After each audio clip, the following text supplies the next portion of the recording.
Hey, welcome to the Tim and Gugabe podcast. This is your host, Tim.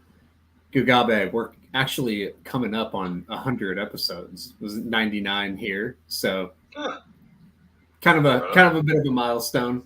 But like and subscribe, like the video, subscribe to the channel, guys. And I think the 100th episode will be next week for UFC 299. So that'll be a good card to do that on. But yeah, Gugabe, how are you doing? Yeah, ticking along. Very good. How are you? Good. You want to talk about last card, Royval Moreno? I don't know. I saw some people thinking Royval dominate. I was very 50-50 on who won. I think it's classic subjectivity. I thought Moreno landed the better shots for sure, overall. But Royval was moving forward and throwing more. But I feel you know what I mean? And I felt like Moreno won probably round 1 and 5, and then 2 through 4 were you can make there's some that maybe a little cleaner Royval, but it was every round was competitive though. There was not one round where I was like, that's 100% a round for this guy. It was very much a weird fight. I thought both of them looked kind of bad, honestly. I didn't think Moreno looked good. I thought Royval kind of just took advantage of Moreno being passive. He didn't really do anything, but what did you think? Yeah, I think Royval plus 250 was far away the betting side, Moreno, but I think it was more holy shit, Moreno looks horrible, and it was Royval is revolutionizing the sport, was taking massive leaps forward. Yeah. That was again, I was watching it, I was just I think Royval deserved the decision because he was trying harder, but I also think the actual scorecards that they came to were kind of shit. If you looked at the scorecards, Moreno won round 5 unanimously and won round 3 on 2 scorecards, and then Royval won with one score. I think one of Royval's scorecards was 1-2-4, which is just the least legitimate way. If you told me going to the decision that Moreno had round 5 unanimously and round 3 in his fight, round 3 split, you have to make him minus a lot. Yeah. I'm not saying that. I feel like round 1 and 2 were Moreno's best round. So if you told me that he had won back half the fight, he should win that decision just logically. But it's one of those fights. I feel like having a strong opinion on who won is really stupid. It was a very all these rounds are close. You can go either way because because I honestly think you can score for either guy, but Magic was it's Magic. He hates Moreno, but he's Royval easily won. What fight are you watching? I'm I was watching a very competitive fight. That's all it was, And I didn't have anything on the fight. I could care less of who won, And it was just yeah. In the comments, let me know who you guys kind of scored it for, or if you just thought it was a really 50-50 fight. That's what I thought. I love Magic, but he is unable to score anything he has put any money on. I'm sorry, but he has absolutely no. Magic's a good guy, but his life's way the second he puts a single dollar on anything, because I'm associated with you, and you're giving him anytime he puts a single. I love Magic. I just think he has one blind spot, the tiny blind spot, where if he puts a single dollar on anything, he thinks it wins 30-25. It's just how he operates. I know the man has all his mindset, so he can't watch anything objectively. It's fine. I understand the passion. I think he's some sort of Mexican or something. Maybe I can't remember where he's from exactly. But he probably hates on his fellow Mexican Moreno having success. Yeah, all right. He's gonna come after us hard, but it's all right. It's friendly banter here. Viva Mexico. Ortega. So I hit Ortega live after round 1. Whenever he obtained mount, it was he got the shit kicked out of him, but I was he just survived all that and still was easily able to get to mount, and he was plus 280 on the live line, and I smashed it. And I had nothing on this card. I didn't have anything, and that was the only thing I hit the entire night. And I no, it's funny because I kind of didn't have I really didn't have strong opinions on this fight, and you were all over the Ortega underdog, and I was kind of yeah, whatever. Once I taped, I ended up picking Ortega. I wasn't confident. I didn't take a stance either. but like live, I was like, oh, he just got the shit kicked out of him. Is still there. Ortega's a very tough guy. Will keep coming after you. Whenever Yair starts to get grappled, he starts to crumble too. And I was like, that happened, and he still was on top, mounted him, and then he just kind of like, it was a train wreck from there. And that, like, for Yair, and that's kind of what I thought live. I was like, oh, I would probably favor Ortega after that first round, even though like he lost the round. The fact he was able to process, get on top of him, and he kind of, you could tell he knew what he had to do. Like, he had to crowd him against the cage. He fought smart, like once he realized that grappling edge was there. But you hit Ortega, right? Yeah, I had about a unit on pre. I was tempted to add live after round 1, but I was just like, I've already got a unit, and like there was enough doubt with the ankle and the nose and like the vibes. See, I didn't see the ankle, or else I probably wouldn't have. Yeah. I didn't see it. Like I turned it on like right when they start. I didn't see that when I was watching. Yeah. Yeah, so like, I had him pray for like unit like plus 150. My view was just like, the history of mixed martial arts is usually indicated that when there is a binary matchup, you take the grappler. Like, I feel like the entire sport has just kind of revolved around this being the universal truth that like, if two people have, usually the grappler is the side, especially as the underdog, because like Yair has to now. Ortega's game plan just like works a lot better when he's tired. It was funny because I remember when you and I talked, like, because you said that you were on Ortega, and I was like, I'm not saying play Yair. And then at the time I was leaning Yair as a pick, but I wasn't like minus 190, and it's I'm not high on either guy. Yeah. I've never been high on Yair, but my whole like argument kind of before I taped it was Ortega's just not a great wrestler, so he might not be able to get it there. You know what I mean? And that's the problem. But then once I taped, I was like, oh, he's not a great wrestler, but he'll go for it. And Yair just like falls over, he's very easy to get down. It doesn't you don't have to be a great wrestler. Like, if Ortega had to get someone with really good takedown defense down, I'd be like, okay, that's probably not going to happen. But yeah, that's kind of where I was falling. But talk about Zel-huber Prada. Hold on 1 second. Go ahead. I have to walk away for a second.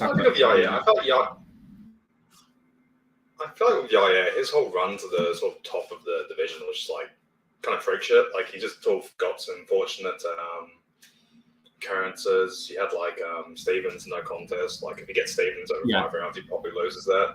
Korean Zombie was a miracle. What else has he had? Max Holloway gets Max Holloway out of nowhere for no reason.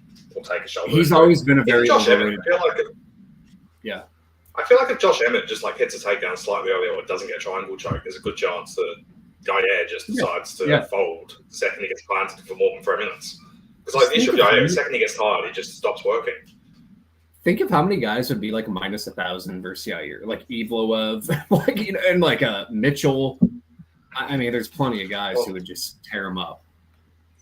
Even like top 20, top 30 featherweights, I think there's a bunch of guys who just have perfectly competitive fights with Yair. Yeah, he's always been very overrated, for sure. Zel-huber Prado. I took a little bit of Prado, light bet out of it. I just sort of saw it as being Prado will come out a lot harder. Prado's a freak athlete. I felt like the eye kind of exacerbated the curve a little bit in terms of Zel-huber taking over. Zel-huber seems fine. It's nice you got 2 Ian Garys. Zel-huber seems like a fine prospect. Doesn't have much of a gut instinct, but just kind of works hard. I think he's going to be a little overrated going forward because I feel like the last 2 guys, it's not like he outskilled him or Giagos. It was more like they kind of got tired, like Giagos just gassed out. And then I felt like Prado was labored and was just winging punches, but like Zel-huber's fine, but I don't know. I feel like he's going to be like minus like 300 for somebody coming up when he shouldn't be, but he's all right. I agree, but like, unless it's a grappler, I just sort of, I think Zel-huber's outside game, he's fucking huge. He's high output. He's quite defensively responsible. And Giagos and Prado both had round 1 success against him. But those guys, Giagos and Prado have good round 1s. Like, I think Giagos and Prado for round 1 can compete with good guys. It's just that in both cases, they do slow down. Giagos has given good guys trouble for 5 minutes. Yeah. Also, it's quite kind of question. I just feel like looking at the division these days, it's just who are you going to fade Zel-huber with? Like, there's just not as many sort of coherent, frequent grapplers as there used to be. I just feel like the sport's kind of ending out, that kind of thing. Yeah. I honestly, I'd just like to see Valheim-Anders versus Zel-huber, which would be funny. Zel-huber seems fine. Like, I don't think he's a future champion, but he's. I think, he could have. He could be like low. He could be like low ranks on. It's just he's at lightweight. There's too many good guys at lightweight. You know, like he's just at a tough weight class. Him and Jalen Turner. Surely goes to welterweight at some point. Like, I feel like Jalen Turner just explodes him in the first round. Like, I feel, Jalen Turner's offense is just. It'll be a fun fight. Yeah. Also, Zel-huber's 6'1", 77-inch reach, and he's 24 years old. Like, surely he ends up at welterweight sooner or later. And I think welterweight suits him better. Like, Zel-huber will fight Ian Gary in the mirror match. Zel-huber versus Ian Gary will be a fucking rivalry series for the welterweight title. They'll repeat it 5 times. Maybe one of them will be a good fight. God bless them both. Jaragui, she just kind of beat up on Hughes on the feet, and it was her. I will say, her like the way she spins out of the clinch and disengages is like exactly what you're supposed to do, and it's so frustrating. Just like as a wrestling coach, watching people easily get like caught up against her. I know there's some people who are just good at clinching up and holding position. There's some people who are just good at it. But a lot of people aren't. Like Hughes isn't good at doing that. And there's plenty of girls who get stuck against the cage, and she kept disengaging. And then, like, honestly, I think she covered her line just because like grappling isn't really going to be a thing in that matchup. And so she's going to win the 80% of the striking rounds. So that was good. I still worry about her getting like exploded on at times, because it's happened a couple times. But that could just be variance too. Like she might not get cold clocked again, but her and Rebos are girls who I consider like pretty good fighters, like for women's MMA, but they're interesting because they get hurt more than most girls, and most girls don't just get knocked out a lot, So pretty good performance, I would say, for what she had to do. I mean, I think she's solid, but like even here, Hughes like hit her hard once or twice. You could see she wasn't like wobbling, but you could definitely see her reacting to Hughes hitting her. Yeah, that's what I'm saying. You get a bigger hitter against her, like imagine just like an Amanda Lemos or something could just explode on her, and Yasmin could still win that fight, but I would just be like a lot of girls who would fight Lemos. I wouldn't be that worried about them getting knocked out, just because it's still like whatever. Like, I mean, Lemos is a bigger hit, but you know what I'm saying. I'm usually not worried about girls getting knocked out in women's striking fights, but with her, I am, especially against a little heavier hitters, Also, I think like margins here, it's like, she did outstrike Hughes, but like if you look at the fight metric, it was what 84 to 80 on fight. Yeah, like Hughes was not like Hughes was definitely Hughes was losing. Don't get me wrong, but it wasn't like Jarogui was completely shipping on. That's why I'm like in certain respect, I'm like, all right, she probably did look minus 600, but also it just feels like the whole time it was like, if one situation goes Hughes' way, like, if she somehow falls over or if she gets wobbled a little bit, like, there are so many ways that fight could have broken in Hughes' favor, which is like, I wouldn't necessarily call the minus 500. Like, again, like, I think she's minus 300 definitely, but like, where was the margin? The distance striking was only 84-80, but it was like the quality of the shots were much more there for Yasmin. I think the crowd in like a situation like that helps too, like when they're cheering but she landed the better shots for sure. She did, but like I still think minus 500 is a big climb when like you outlanded by 4 strikes. Torres Duncan. Torres Duncan. This was like best case scenario because I was tempted by Duncan. I was like, you know what? I'm just gonna look to play him live, and then I did, and I didn't touch it. He got finished. And I'm really happy because like Torres he's gonna be favored versus someone who's good. Like he's gonna be favored versus someone who's pretty good, I think. I mean, I agree. I had to go with Duncan. I honestly feel like Duncan could be one of the better fade spots here because I just feel like Duncan had the right idea here, in my opinion. Like he got exploded, but I did feel like he tried to wrestle, he tried to clinch. Like you could see what Duncan was trying to do. And he hurt him. He hurt Torres. Yeah.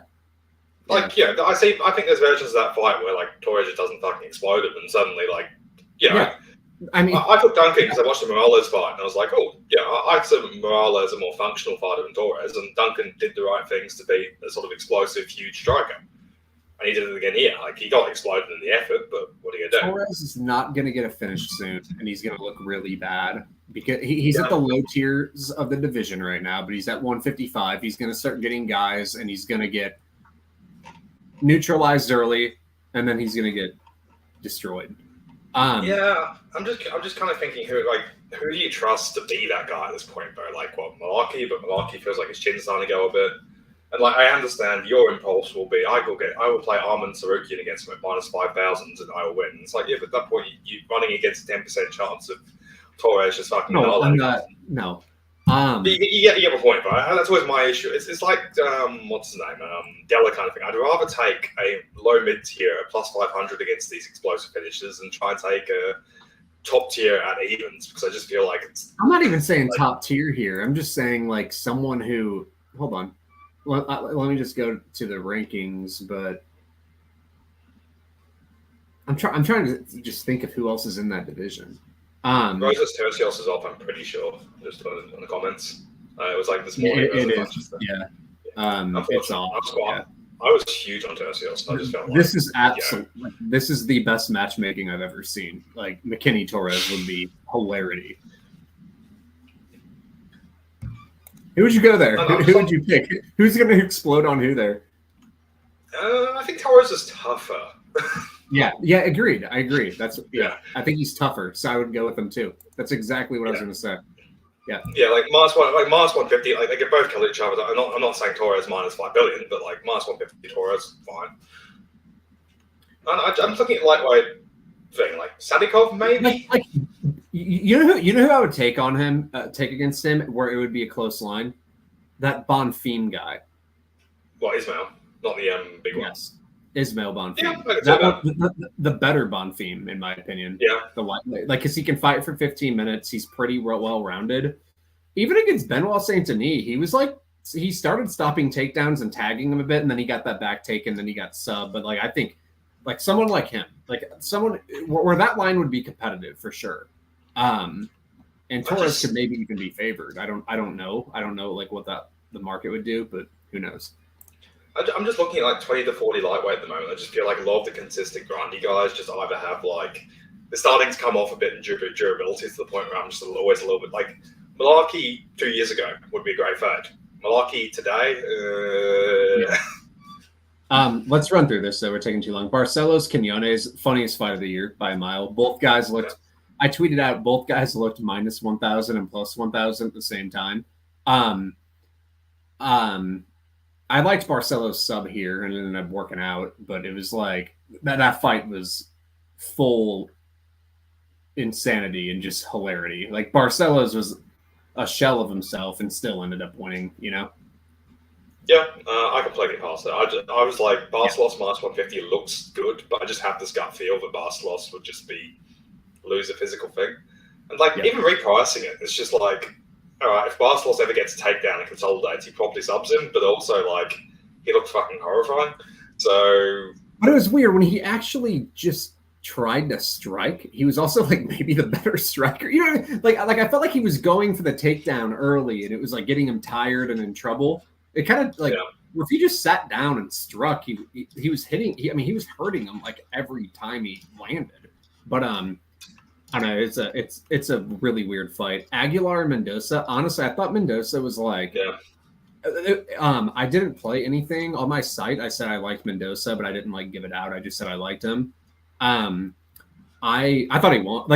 I don't even. You can feasibly give Aguilar 2-1, but it's Mendoza had a 100% round and then two 50-50 rounds that were based on sequencing. It's Mendoza still did more in some of those rounds. It's just Aguilar ended well, but Mendoza was also the better fighter, don't you think? I thought clearly, if you rewind it, Mendoza's a fave there, don't you think? He's better. I wouldn't say big favorite, but yeah, I thought Mendoza deserved the decision. It was kind of a recency thing, and he dominated. He won 9 minutes of the fight. I'm going to have this take harder for the Puel-Ziam fight, but this is my take on Puel-Ziam, to be honest. Like, I'd rather get into that fight because it's more funny. It's more funny. All right, well, Chyz beat Lacerda. I had Chyz the first fight minus 210, and like people were making fun of me after, and I was like, no, like the durability edge here is insane. Like Chyz is tough as fuck, and Lacerda is a quitter. You have to say, him just getting fucking guard subs too. I don't know why that. Yeah, it was always just getting flat guard subbed here was hilarious. Huh? Like him just getting guard subbed here from guard was hilarious. Like last time he kind of overpays, starts getting tired. Like Lacerda's thing is normally he gets tired. It's not like that was embarrassing.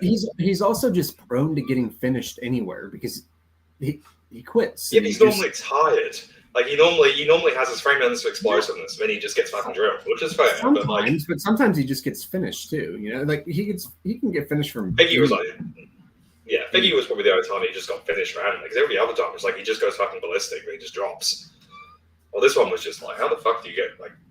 How often do we see like just a naked triangle choke in the sort of 2024 UFC? Yeah, like he wasn't tired. That was embarrassing. Give me your take on Ziam Puelas. I think Puelas was like Master 200. Again, like, I had nothing on this pre, but just how it played out. Like, Ziam won off the round 1 flash knockdown. Like, Puelas won like 10 minutes. Ziam has fucking died. Oh. Like, this reminded me of Park versus Mendoza, where it was just like, Puelas got like complete control, but he got wasted speed a few times. I don't think Puelas is minus 200 simply because but I also don't think I think he was probably the side here, but I don't think he's minus 200 because he just doesn't land. It's like he can get takedowns and control, but the sub didn't really seem to be there, and also like he wasn't landing. He couldn't really land strikes. Where like when Ziam got on top, he could actually do something like with like ground and pound, and then he's obviously a better striker too. And the world Puelas, it's like. Yes, he might land more takedowns overall, but he can't really do much with it. So I would favor Ziam in a rerun, but I wouldn't like minus 210 was very sketchy. And honestly, like it was a close fight. Like it was really it was kind of weird to like score because like no round was like 100%, but it was a little sketchy, I would say. But I would probably like favor Ziam in a rerun just because it's like Puelas doesn't have any like striking upside with ground and like he just can't do it, and Ziam can, and then he's got the striking on the feet. You know what I mean? Like but Ziam won like 2.5 minutes of that fight. Like Ziam sucks. Like exactly, and that's what I'm saying. Like in versions of the fight where like Puelas isn't getting 11 minutes of control, he's gonna get dominated. Where it's like he can still get takedowns and control and lose because he doesn't do enough with it. You know what I mean? But like. I see what you're saying. He's getting control, so you're like, but I don't think that happens every time either, you know? But I think there's versions where Puelas just gets control and just keeps control. And there's everybody just like, oh, Ziam sucks. Or like, maybe. Every time Puelas got on top, you could see Ziam was just like, don't stop me, please. Like Puelas usually just got greedy going for something stupid. Yeah. But like, what was Puelas' title? But I'm not saying that like Ziam like gets dominated every time, but if you reround that fight tomorrow, I favour Puelas, and I have nothing on. All I had in the fight was like Ziam, KO2, KO3 kind of stuff, because like my view of the fight was the only way that fight would ever like justify minus 200s is if Ziam was finishing him light, because like otherwise, what can he do? I don't really care. Rodriguez and Bandar, whatever. Bandar just kind of, was kind of getting. He kind of like wilted. Well, no, did some dumb shit. A lot of invert, Does Santos Altamirano? Did you think Altamirano won? I thought he probably did, but I wasn't really like watching it that much. I thought it was kind of a bad decision, but I wasn't really watching it that much. Yeah, I don't think it was like a robbery, but like, I scored it for Altamirano. From a betting point of view, Altamirano was definitely the side. Like again, I'm not going to be like, and also it's like in Mexico, which is kind of funny because like Mexicans kind of like on this card lost the close decisions, and then they had one like Agular won like a completely random like out of nowhere decision, and then like Moreno and Romano win the ones they probably should have gotten 55%. Yeah. And then Naimov there's like an injury in Silva, whatever. Let's go on to this week. Rozenstruik, Gaziev. I'll let you break this one down.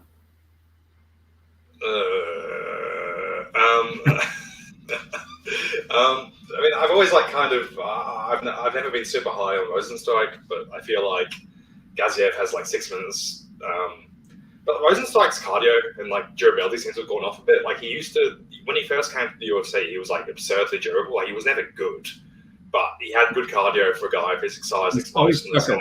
Yeah.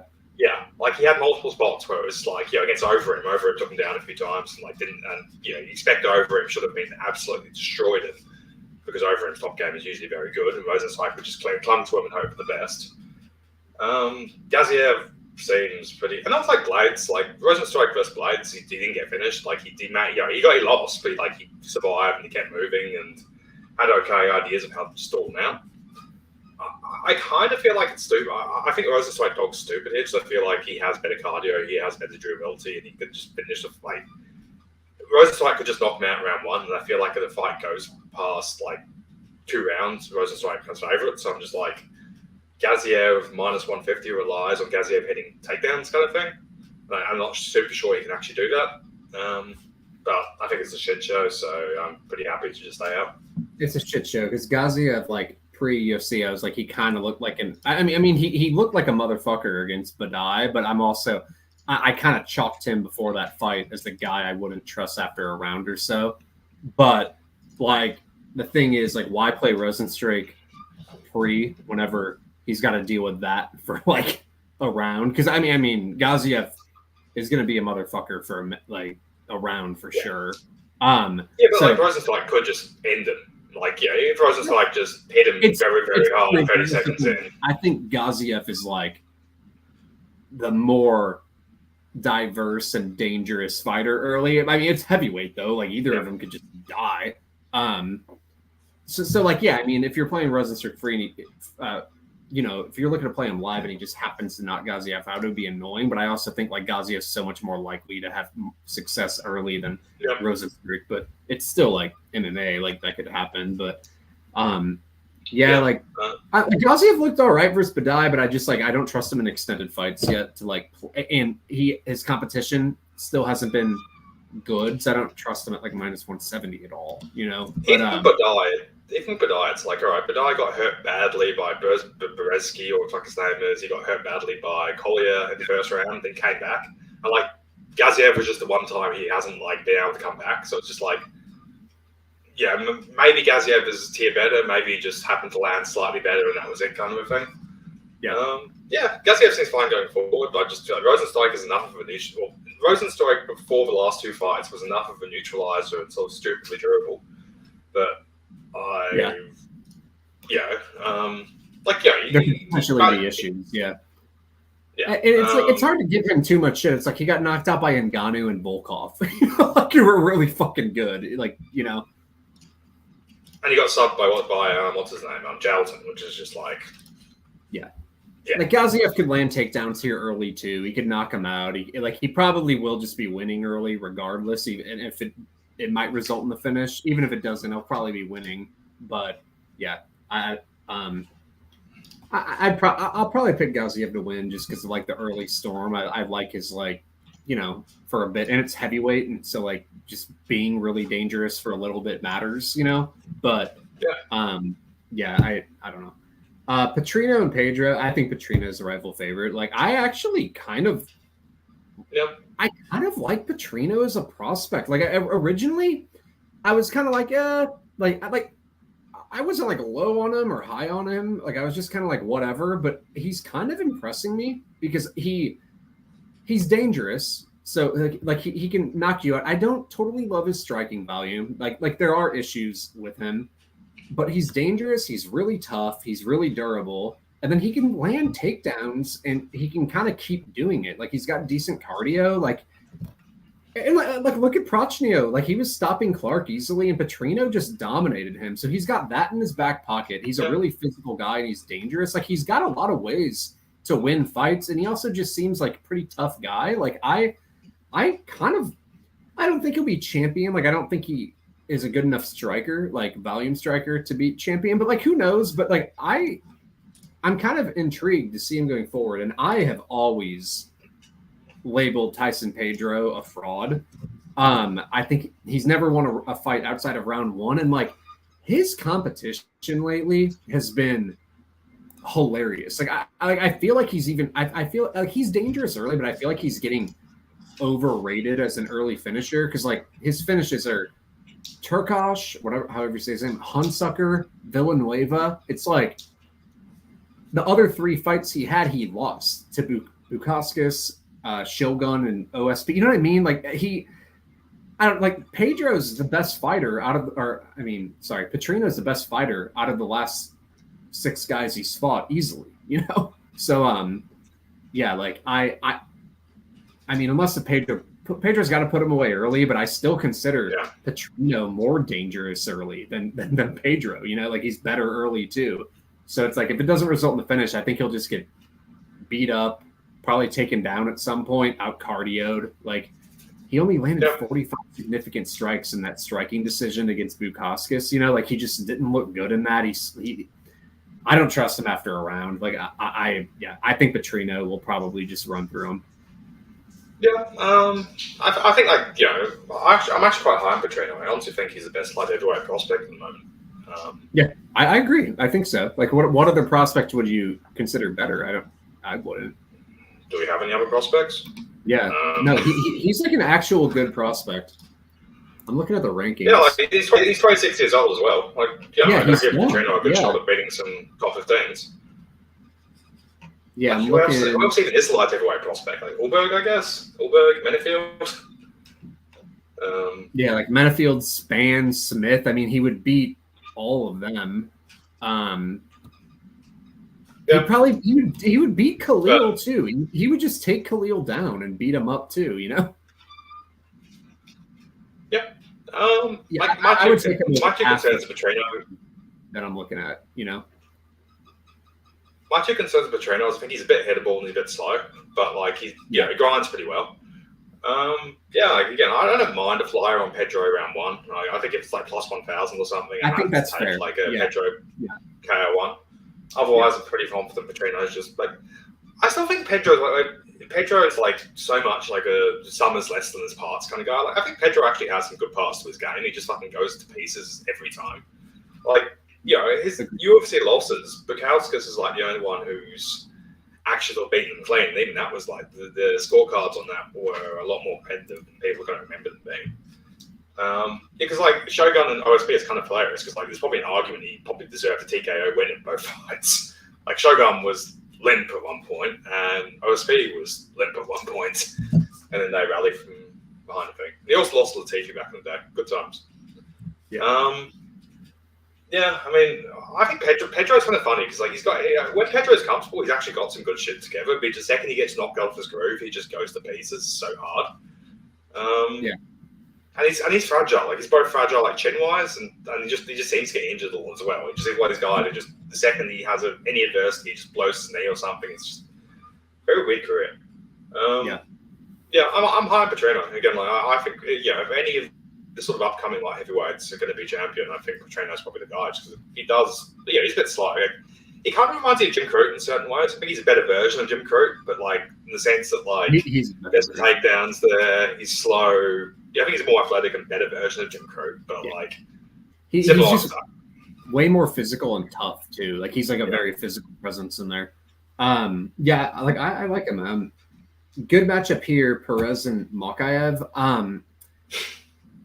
It's annoying because like if Perez didn't get submitted so easily all the time, I think he can beat Mokaev, but he just gets subbed too easily all the time. It's like, you know what I mean? Like it's like I feel like I feel like Mokaev's gonna come out there. He's gonna start shooting takedowns. Perez will stop some, like land some hard calf kicks, get the better of the exchanges.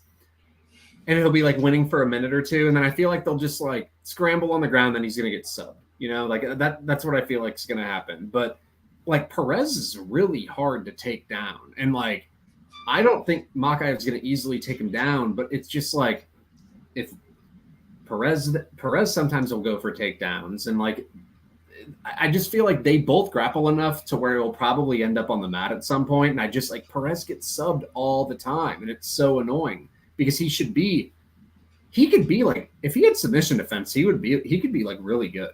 Like, I like Alex Perez. Like, I think he's a good fighter, but I think Perez is the best process-driven flyweight in the world. He just has this magnet for shit going wrong. It's just yeah, it's frustrating. I think Perez plus 270 is completely absurd. Just because, like, I think Perez is honestly better than Mokaev. It's just this one of these situations where, like, 4 minutes in, Perez has gone to minus 150. Mokaev has one leg remaining, and then just Perez gets guillotined or some flying triangle. Like, we all know how this is going to go. I see. There is no coherent argument for Mokaev minus 300. Like, how the fuck do you get there? Yeah. Like, the only argument is just, Perez is going to get subbed. Which, again, I'm not saying isn't the case, but like, I kind of like the under here. I kind of like the under at minus 105. I just feel like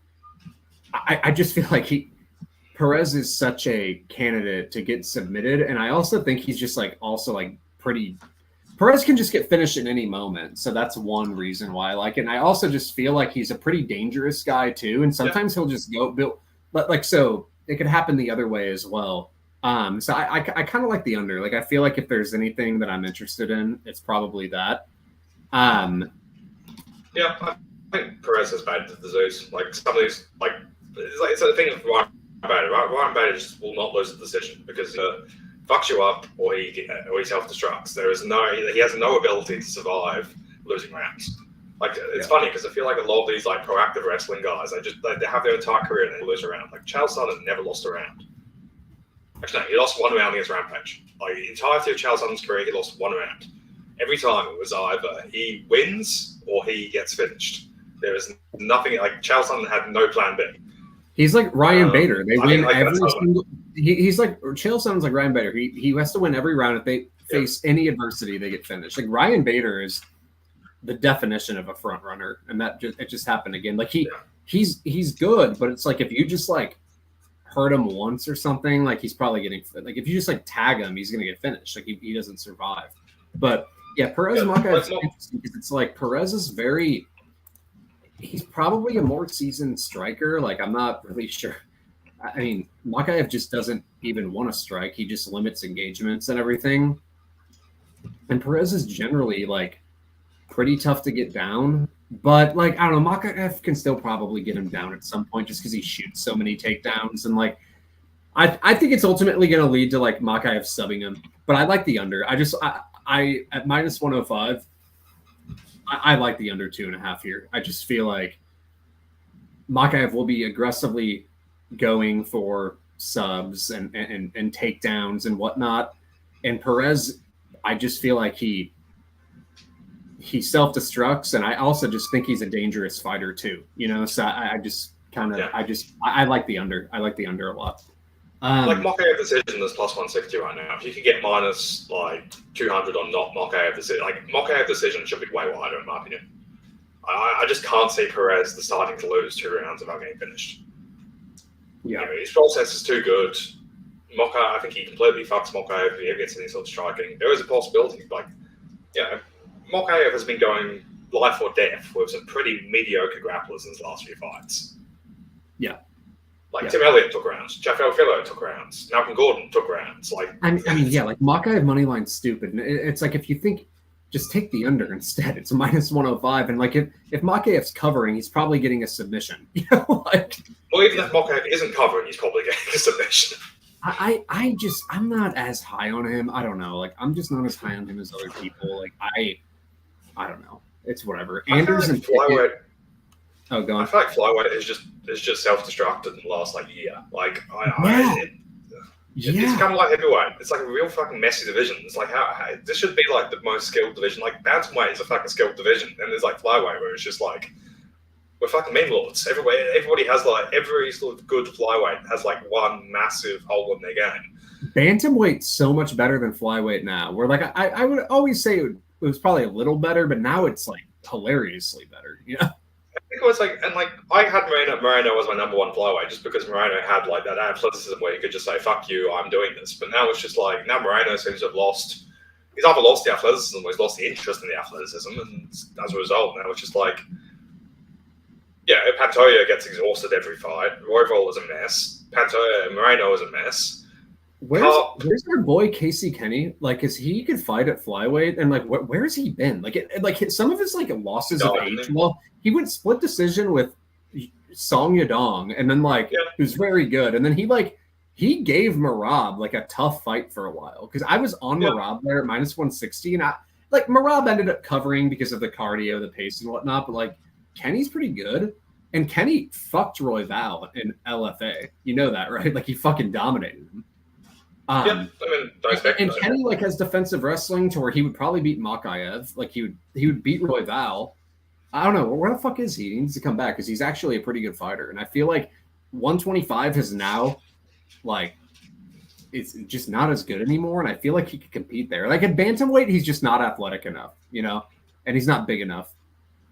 I still don't understand how Royval beat Tim Elliott. Like that was like that fight just makes no sense in context of how either of them have been up to for the last couple of years. But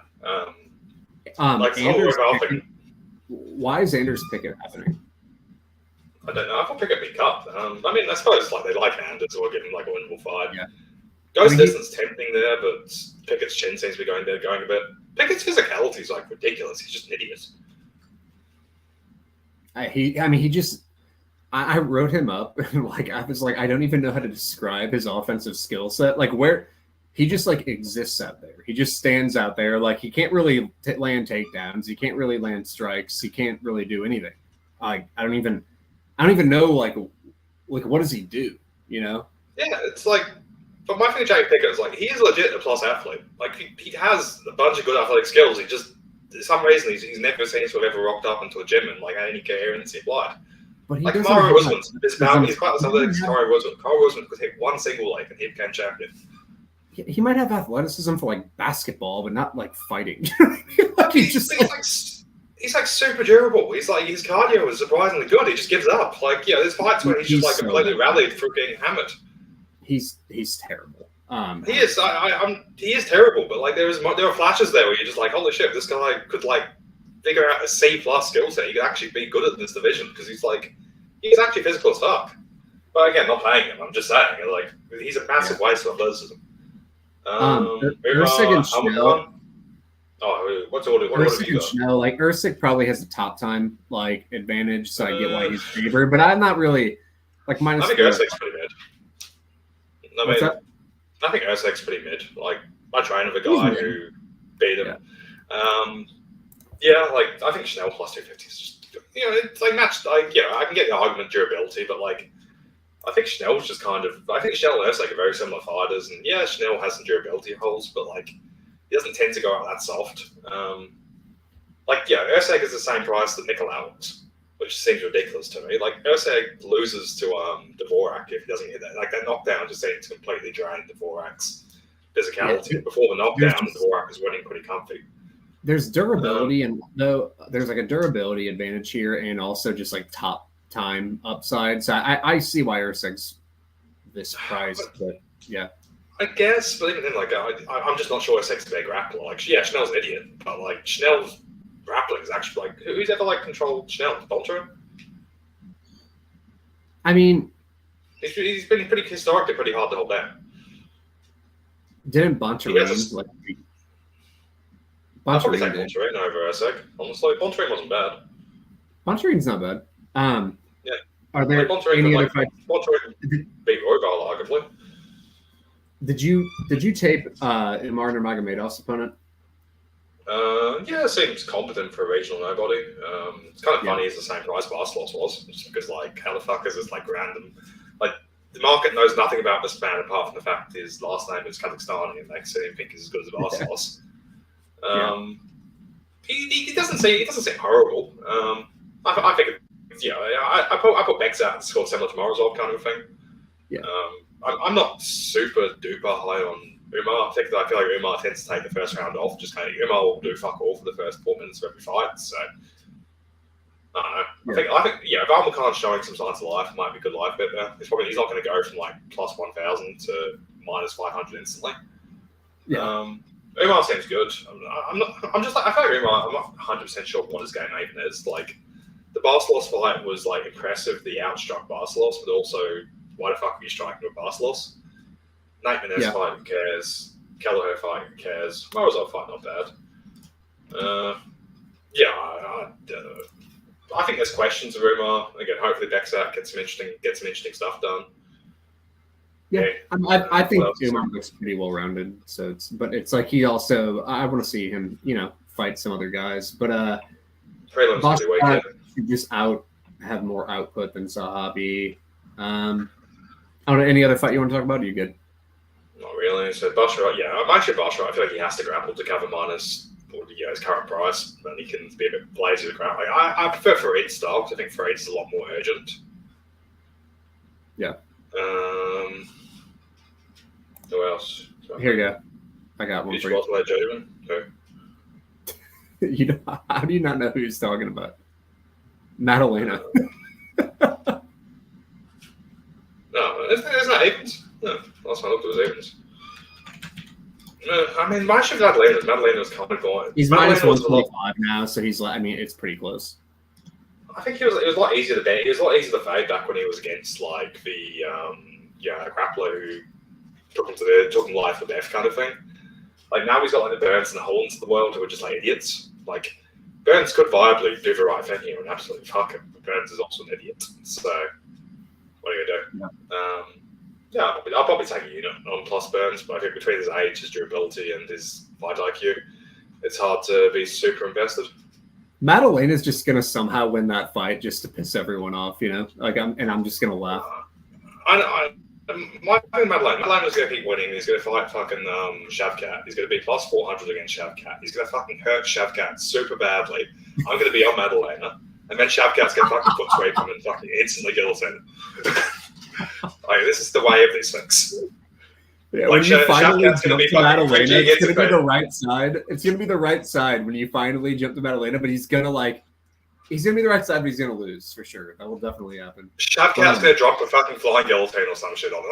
Like Shavkat's going to be against the cage, like fucking, and just judo throw him. Like, it will be something fucking stupid for the Madalena. I will have gotten like plus 2,000 at Madalena KO1.